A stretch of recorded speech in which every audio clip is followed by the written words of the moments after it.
Hello दोस्तों, स्वागत है आपका बहुत बहुत MIB में। आज हम पढ़ने वाले ऑन टू फंक्शन के बारे में। ऑब्वियसली ऑन टू फंक्शन को समझने के लिए आपको फंक्शन के बारे में आइडिया होना जरूरी है। रेंज, कोडोमेन, इन सारे चीजों के बारे में आइडिया होना आपको जरूरी है। तो अगर आपको इन चीजों के बारे में आइडिया नहीं है तो आप इस वीडियो को जाके जरूर पहले देख लीजिए। तो चलिए वीडियो को स्टार्ट करते हैं बिना किसी देरी के। अच्छा, सबसे पहले हम डोमेन, रेंज और कोडोमेन को एक बार रिकॉल कर लेते हैं, ठीक है। मान लीजिए कोई फंक्शन है जिसका डोमेन है ए सेट और कोडोमेन है नेचुरल नंबर्स, और इसको हम इस तरीके से डिफाइन करते हैं f x equal to Y.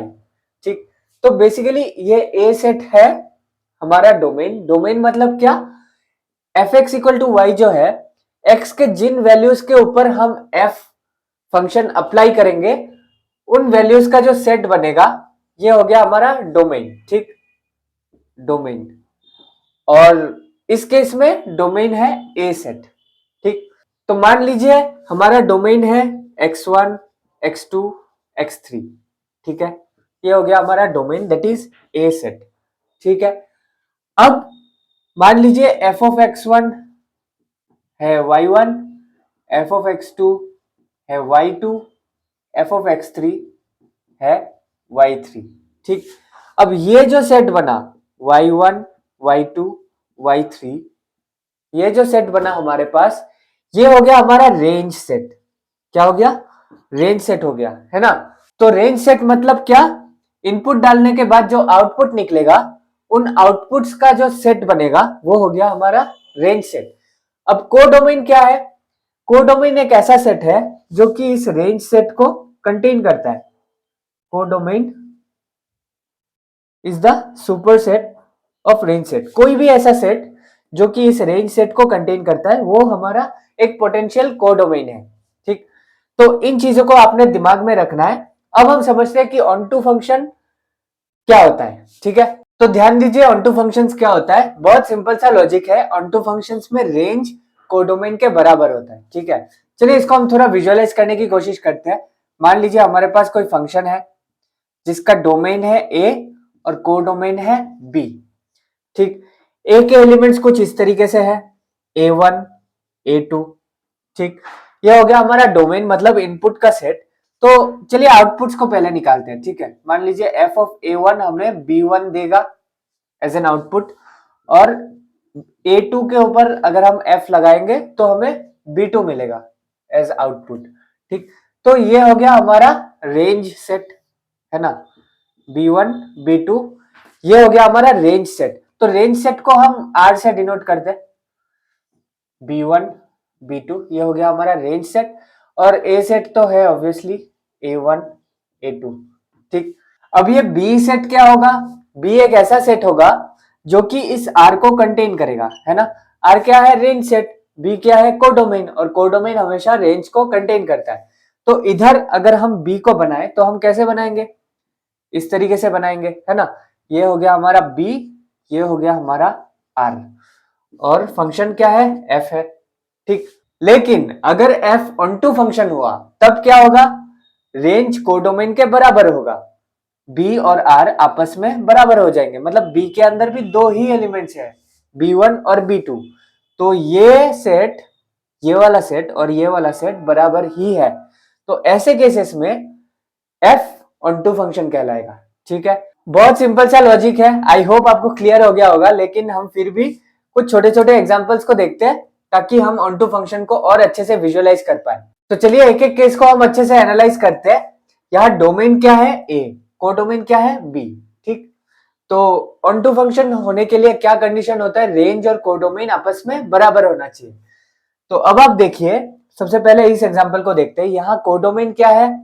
1,2 है ना। और रेंज क्या है? रेंज होता क्या है आपको ये हमेशा याद रखना है। रेंज मतलब आउटपुट का सेट। तो ए का आउटपुट है 1, बी का आउटपुट है 2, तो आउटपुट का सेट क्या हो गया? 1,2 हो गया, है ना। तो दोनों आपस में बराबर आ रहा है, मतलब रेंज और कोडोमेन बराबर आ रहे हैं, तो ये हमारे पास ऑन टू हो जाएगा। ठीक, इसको देखते हैं। इसका कोडोमेन क्या है? 1,2 है ना। बी सेट पूरा का पूरा कोडोमेन है, तो बी में क्या क्या एलिमेंट्स है? 1 और 2 है। और इसका रेंज सेट क्या है? रेंज मतलब आउटपुट का सेट। आउटपुट क्या है? ए का आउटपुट है 1, बी का आउटपुट भी है 1, तो आउटपुट का सेट हो गया सिर्फ 1, 2 नहीं आएगा आउटपुट के सेट में, है ना। तो रेंज हो गया 1 और कोडोमेन हो गया 1,2, तो दोनों बराबर नहीं है, तो ये ऑन टू नहीं होगा, है ना। आई होप यहां तक आपको क्लियर है। आगे बढ़ते हैं, तीसरा एग्जांपल देखिए। इसका कोडोमेन क्या है, 1,2 है ना। और इसका रेंज क्या है, ध्यान से देखिए, यहां आपको अच्छे से ध्यान देना है। ए का आउटपुट 1 भी है 2 भी है, क्या ऐसा हो सकता है? पिछले वीडियो में हमने सीखा था, फंक्शन वाले वीडियो में, कि एक फंक्शन होने के लिए एक एलिमेंट का 2 आउटपुट्स नहीं हो सकता, मतलब कि हर इनपुट का एक यूनिक आउटपुट आना चाहिए। लेकिन इसमें तो ए का 2 आउटपुट्स निकल रहा है, तो ये तो फंक्शन ही नहीं होगा। ऑन टू का तो हम बात ही नहीं कर सकते, ये तो फंक्शन ही नहीं होगा, है ना। इसको देखते हैं, इसका कोडोमेन क्या है। इसका कोडोमेन है 1 2 3, मतलब बी के एलिमेंट्स क्या है, 1 2 और 3। और इसका रेंज क्या है, ए का आउटपुट है 1, बी का आउटपुट है 2, 3 किसी का भी आउटपुट नहीं हो रहा है ना। तो 3 रेंज सेट में नहीं आएगा, तो रेंज सेट क्या हो गया इसका, 1,2। तो दोनों आपस में बराबर नहीं आ रहे हैं। कोडोमेन है 1 2 3, रेंज है 1 2, तो ये ऑन टू नहीं होगा। क्लियर है, कोई प्रॉब्लम नहीं है। इसको देखते हैं, इसका कोडोमेन क्या है, सिर्फ 1 है, ठीक। और रेंज क्या है, ए का आउटपुट है 1, बी का आउटपुट भी है 1, तो रेंज सेट हो गया हमारे पास 1, तो दोनों बराबर है, तो ये ऑन टू फंक्शन हो जाएगा। अच्छा, एक और एग्जांपल हम देखते हैं। मान लीजिए ये हमारे पास ए बी और ये है 1 और ए का आउटपुट है 1, तो क्या ये हमारे पास ऑन टू फंक्शन होगा? इसका कोडोमेन क्या है, 1 है ना। और इसका रेंज सेट क्या होगा, ए का आउटपुट है 1 लेकिन बी का कोई आउटपुट ही नहीं है, तो क्या ऐसा हो सकता है? फंक्शन वाले वीडियो में हमने समझा था कि फंक्शन होने के लिए डोमेन के हर एलिमेंट का एक इमेज होना ही चाहिए। अगर किसी एलिमेंट का इमेज ही नहीं है तो वो तो फंक्शन ही नहीं कहलाएगा। तो इस केस में भी हम ऑन टू या 1 1 के बारे में बात ही नहीं कर सकते, क्योंकि ये फंक्शन ही नहीं होगा, ठीक है। तो आई होप आपको यहाँ तक क्लियर हो गया होगा। बहुत ही सिंपल सा कॉन्सेप्ट है, आपको बस रेंज और कोडोमेन को मिला के देखना है कि क्या दोनों बराबर आ रहा है कि नहीं। अच्छा, आगे बढ़ने से पहले मैं आपको ऑन टू फंक्शंस के रिगार्डिंग एक और पर्सपेक्टिव देना चाहता हूँ। मान लीजिए कोई फंक्शन है ए टू बी, ठीक। तो यहाँ डोमेन है ए सेट और कोडोमेन है बी सेट। तो ये फंक्शन ऑन टू कब होगा, जब ये कोडोमेन रेंज के बराबर होगा, मतलब यही रेंज है ना। मतलब कि बी के जो एलिमेंट्स है उन एलिमेंट्स के कोरेस्पोंडिंग, हर एलिमेंट के कोरेस्पोंडिंग एक प्री इमेज ए के अंदर एग्जिस्ट करना चाहिए, ठीक। तो इस तरीके से इसको लिखा जाता है, for every y belongs to B, B नहीं लिखते, कोडोमेन लिखते हैं, codomain, there must exist an x belongs to domain such that f x equals y, ठीक। मतलब एक बार फिर से मैं अच्छे से एक्सप्लेन करता हूं, ध्यान दीजिए। y क्या है, कोडोमेन का कोई भी एलिमेंट है, ठीक है। और कोडोमेन क्या है, ऑन टू फंक्शन के केस में कोडोमेन रेंज है, मतलब कोडोमेन का हर एक element, every y is an image. Image मतलब क्या, कोई भी इनपुट हम डालेंगे फंक्शन के अंदर, हमें जो आउटपुट मिलेगा वही आउटपुट इमेज है। तो इसको हम इस तरीके से ही रिप्रेजेंट करते हैं ना, f के अंदर हमने इनपुट डाला और हमें कोई आउटपुट मिला, मतलब हर एक y एक आउटपुट होना चाहिए, यही लिखा गया है। For every y there must exist an x, मतलब हर आउटपुट के लिए एक कॉरेस्पॉन्डिंग इनपुट होना चाहिए। आगे बढ़ते हैं, अब हम एग्जांपल्स को देखते हैं। By the way, onto function को सर्जेक्टिव फंक्शन भी कहते हैं। क्या कहते हैं, सर्जेक्टिव फंक्शन, ठीक। तो देखिए क्वेश्चन में क्या बोल रहा है, f कोई फंक्शन है जिसका डोमेन है रियल नंबर्स और कोडोमेन भी है रियल नंबर्स। f को इस तरीके से डिफाइन किया गया है, fx इक्वल टू 2x। ये ऑन टू होगा कि नहीं ये आपको पता लगाना है, ठीक है। अच्छा, एक चीज आपने याद रखना है, कोई भी फंक्शन ऑन टू है कि नहीं ये पता लगाने के लिए कोडोमेन का मालूम होना बहुत जरूरी है।